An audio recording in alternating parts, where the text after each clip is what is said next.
Okay, Catherine, let's go ahead and take a look. The same resolution images for larger works. Okay, so yeah, it is pretty pixelated. The resolution will definitely make a difference, but I think you know what, if it's the same image, you're okay. Let me just zoom in here a little bit. Yeah, we're pixelated pretty badly there. Really badly. Yeah, there's a problem there. I would recommend replacing that image. Um,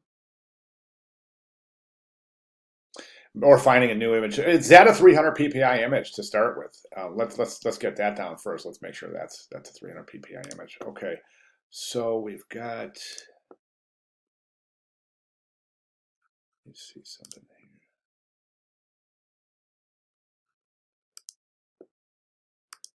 I'm just trying to make some comparisons here. I just want to see. Okay, all right. I think I see.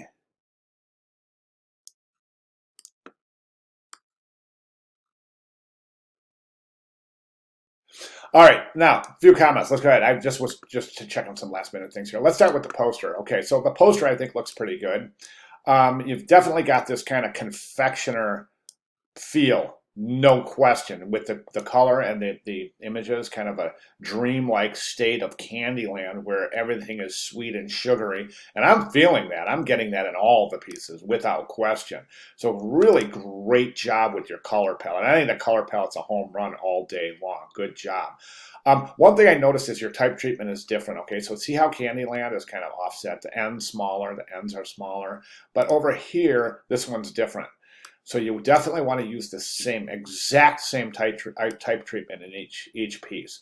Don't change those up at all. Okay, so you could theoretically assemble your typographic composition, Candyland, and then just place it in each individual piece, making sure that when you resize it, you constrain the original proportions.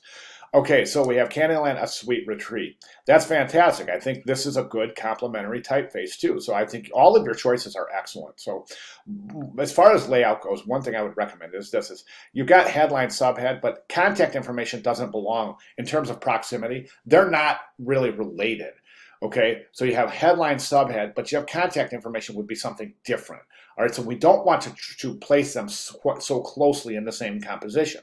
You want to place things and group things and place them in order of their relationships with each other, right? So for that, I recommend taking the contact information and your social media icons and bringing them down to the bottom. See if you can create a quick logo too for the candytime.com.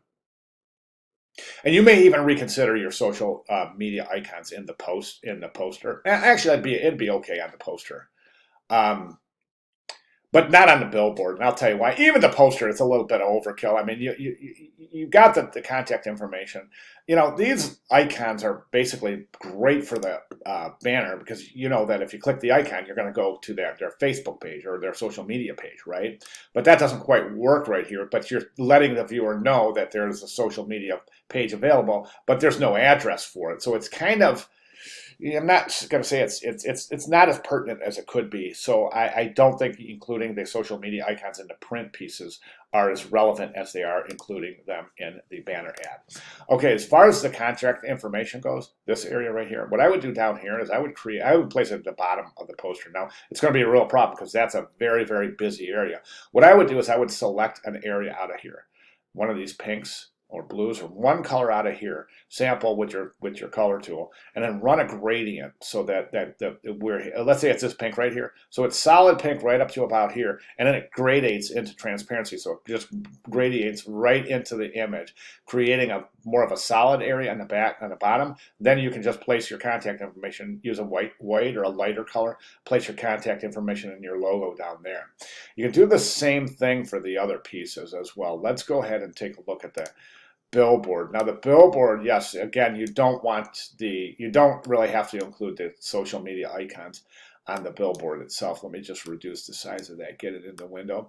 Now you don't want to separate the headline from the tagline either. That's basically a headline subhead combination. So you want to keep those together and presented identically in all three pieces.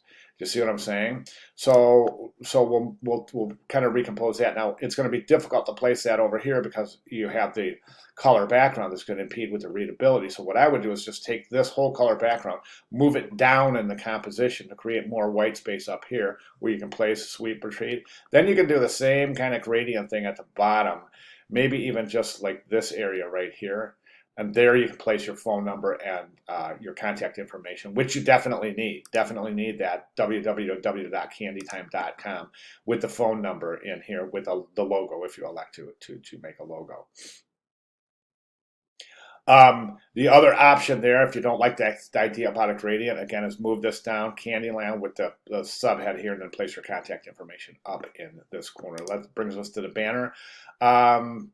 I think the banner is looking pretty good, but again, we have the same thing, social media icons and this telephone number. Let's separate that from the main information. Again, run that gradient down here, place that information right here. It'll be beautiful. Other than that, I think it's a really, really good choices in terms of typography and color and layout for the most part too. I mean, the idea here is conceptually, we're definitely getting this confectioner feeling. So that's really fantastic. All right, good job on the campaign. If you have, oh, don't forget your mock-ups too. Don't forget these are required to be mocked up. So you definitely want to take a look at those tutorials. I think I left up a tutorial, and there's tutorials in the announcements area, and there's also tutorials in the class lecture area. So you definitely want to get those mocked up in real life settings. All right, if you have any questions at all, please let me know. I'll be glad to make any clarifications. Great job, Catherine. Thank you very much for sharing.